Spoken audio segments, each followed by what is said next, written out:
Bueno, el día de hoy vamos a hablar sobre lo que es un DNS, lo que es un servidor DNS, cuáles son sus partes y por siguiente veremos la instalación de un servidor DNS en un sistema operativo Linux con pruebas en el mismo sistema operativo Linux y con pruebas en la máquina física. Bueno, vamos a comenzar hablando sobre qué es un DNS. Bueno, un DNS o por sus siglas en inglés Domain Name System es un sistema de nomenclatura jerárquico descentralizado. Es una especie de base de datos y traductor. Este DNS sirve para traducir lo que son direcciones IP a nombres de dominio o viceversa. Vamos a ver cuáles son las partes de un DNS. Como primera parte tenemos lo que es un cliente DNS. ¿Qué es un cliente DNS? Es el que realiza las peticiones de resolución de nombres. Es el que pide que cambien de la IP a un dominio, a un nombre de dominio. ¿Qué es un servidor DNS? Un servidor DNS son los que contestan resolviendo la petición de un cliente DNS mediante un sistema de árbol de dominios. Cuando configuramos nuestra conexión a internet por primera vez, la mayoría de las ocasiones estos DNS vienen asignadas de forma automática. Y ahora veremos qué es una zona de autoridad o lo que también es conocido como los servidores responsables de resolver el dominio al que estamos solicitando. Como se puede ver, aquí tenemos tres zonas de autoridad. Cada una es de forma jerárquica dependiendo de lo que el cliente pida. ¿Qué es un servidor DNS?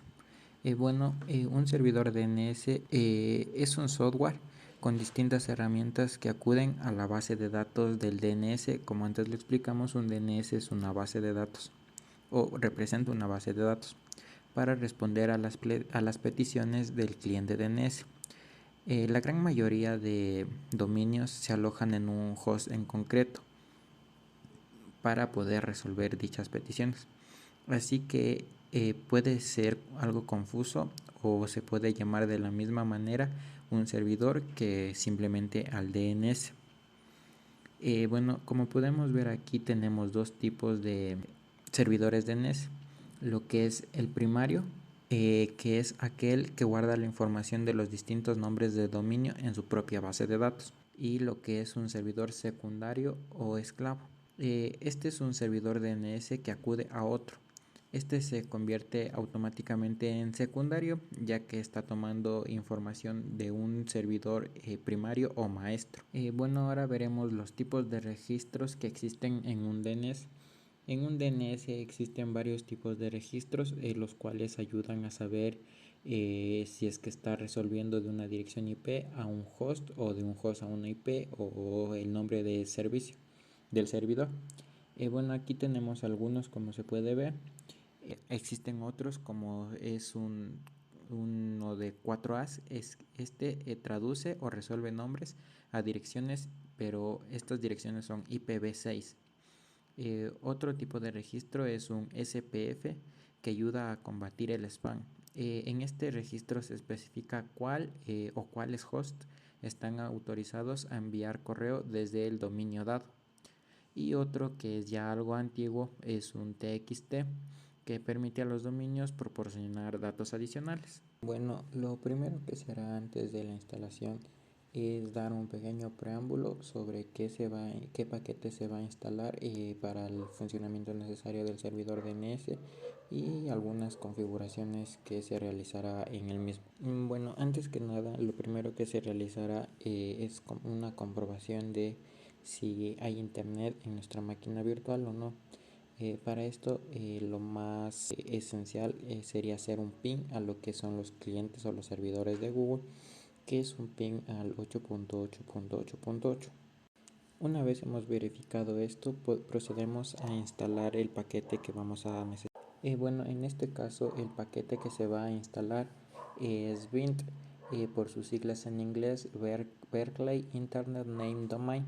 Este es un servidor DNS comúnmente usado en Internet, especialmente en lo que son sistemas Unix. Para la instalación lo haremos mediante el comando yum, que es el cual nos permite instalar, desinstalar paquetes que se necesite. Bueno, como se mencionó, con yum podemos instalar o desinstalar el paquete, y para este caso utilizaremos lo que es Vint, que es un administrador o un servidor DNS, como ya se explicó, más comúnmente usado en lo que son sistemas Unix. Bueno, posteriormente a ya acabada la instalación, procederemos a configurar lo que es la IP y el DNS en nuestra máquina virtual. Para eso haremos uso del comando setup, que es una interfaz gráfica para hacer la configuración de nuestra tarjeta red en nuestra máquina virtual. En este caso configuraremos lo que es la dirección IP estática y una máscara de... Luego de esto procederemos a configurar lo que es el DNS en esta misma interfaz gráfica. Para esto le daremos un nombre al DNS y una dirección IP. Una dirección IP a nuestro mismo servidor DNS. También procederemos después a configurar lo que es el firewall en esta misma interfaz gráfica, habilitando algunos puertos de red necesarios para el correcto funcionamiento en otras máquinas virtuales o físicas. Ahora procederemos con lo que es la creación de zonas y dominios DNS. Para esto haremos uso o editaremos algunos archivos de nuestro paquete instalado Vint para crear directorios directos y directorios inversos, que son los que nos ayudarán a traducir las IPs a dominios o los dominios a IPs. También daremos un nombre de dominio para que ese resultado sea de una dirección IP. Finalmente configuraremos lo que es nuestra IP en nuestra máquina física. Para esto es un poco importante saber si es que la IP que configuramos antes en nuestro servidor DNS es la misma IP que tenemos nosotros en nuestra red local.